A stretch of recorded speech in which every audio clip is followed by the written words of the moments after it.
시청자 여러분 안녕하세요. 별별 이야기의 한경진입니다. 지난해 12월 달 착륙에 성공한 중국이 이번에는 화성 탐사선을 발사한다고 발표했습니다. 인도는 이미 11월에 화성 탐사선을 발사했죠.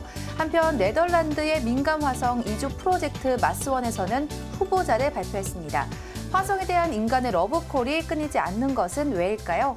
오늘도 우리들의 궁금증을 해결해 주실 이태영 교수님과 함께 이야기를 나눠보도록 하겠습니다. 안녕하세요. 네, 안녕하십니까. 네, 지구는 점점 사람이 많아지고, 네. 점점 자원은 고가야 되고, 그러면 어디로 가야 되겠죠? 네. 지구 다음으로 가장 가까운 곳에서 비슷한 환경이 있는 곳이 바로 화성입니다. 그래서 결국은 지구를 벗어나서 인간들이 외계에 나가 산다라고 한다면 화성밖에 없다 이런 얘기가 있거든요. 네. 안 돼서 못했긴 했는데요. 네. 그때 한번 교수님께서는 하셔도 됐을 것 같은데. 전 지구가 좋습니다. 네. 이게 너무 젊은 사람들 같은 경우에는 이 6개월 이상을 우주선을 타고 가야 되고 네. 또 가서 지구로 돌아올 수 없고 그래서 충분하게 세상에 대해서 좀 약간 좀 나이도 있고 네. 그래서 이번에 뽑힌 분들 이게 좀 정말 쇼가 아닌가. 그리고 또 이제 많은 사람들이 이제 걱정하는 게 아까도 말씀드렸지만 화성의 무인 착륙길에도 착륙시킨 나라는 나사밖에 없어요. 그러니까요. 유럽연합도 못했고 러시아도 못했습니다.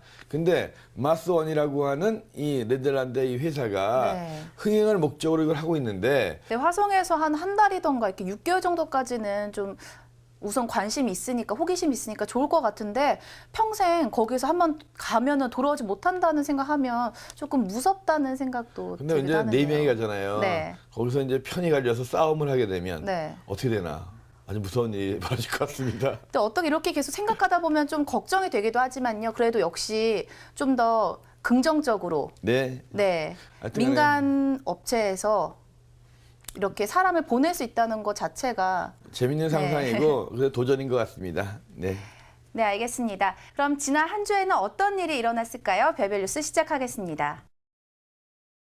오늘 별별 뉴스는 지구로부터 40광년 떨어진 외계 행성의 온도를 측정했다는 소식인데요.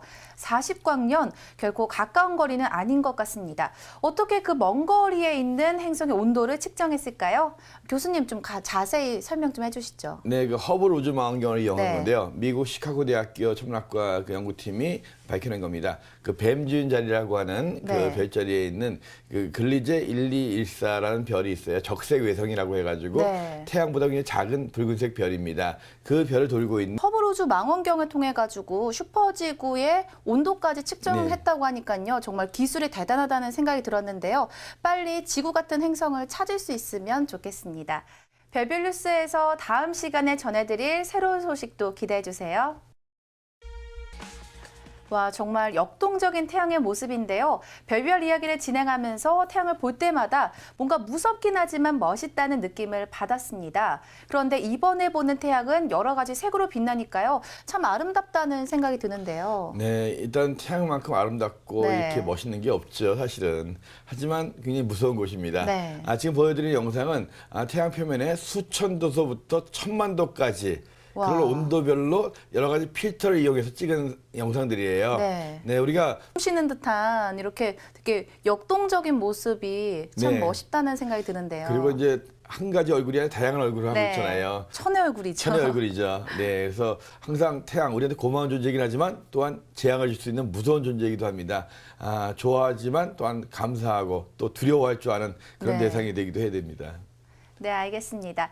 와우 천문 영상 다음 시간에는 어떤 신기한 영상이 우리의 마음을 사로잡을지 기대하세요. 망원경 하면 가장 먼저 생각나는 게 얼마나 크게 보일까인데요. 그게 정해져 있지 않다는 게 무슨 뜻인가요? 그 많은 분들이 이제 망원경을 보면서 첫 번째 묻는 질문이 네. 이 망원경 몇 배로 보여요? 네. 그러니까 이 망원경 몇 배로 볼 수 있어요? 이거거든요. 근데 우리가 현미경을 볼 때 네. 현미경을 보면서 이거 몇 배로 볼 수 있어요? 이렇게 안 물어보거든요. 현미경은 어렸을 때부터 많이 배워가지고 배우를 바꿔가면서 네. 보신 적 있죠? 초등학교 때부터 하면 현미경은 눈으로 보는 렌즈, 접안 렌즈라고 하는데 접안 렌즈 돌려가면서 배율이 바뀐다는 걸 알아요. 네. 근데 이제 망원경 같은 경우에는 네, 한번. 네, 그때 네. 보셨군요. 네. 그래서 달이라든가 행성은 크게 볼 수 있지만 네. 멀리 있는 별, 항성들은 큰 망원경을 보더라도 점으로밖에 안 보여요. 그래서 네, 그러니까 저반 렌즈를 통해서 그 배율을 바꿀 수 있는 건데 네네. 낮은 배율로 보는 게 좀 네. 더 많은 별을 볼 수 있다는 밝게 보고 많이 볼 수 있는 아, 거죠. 네, 알겠습니다. 네, 이태영의 생활천문학 다음 시간에는 어떤 재미난 주제로 여러분의 호기심을 채워줄지 기대하세요. 한 주 동안 하늘에서는 어떤 일들이 벌어질까요? 반짝반짝 천문 현상을 보시면 아실 수 있습니다.